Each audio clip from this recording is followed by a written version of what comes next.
كلا إذا بلغت التراقي وقيل من راق وظن أنه الفراق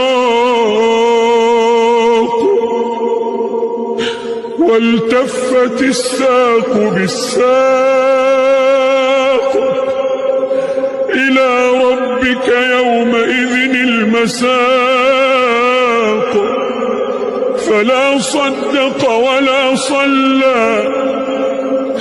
ولكن كذب وتولى ثم ذهب إلى أهله يتمطى أولى لك فأولى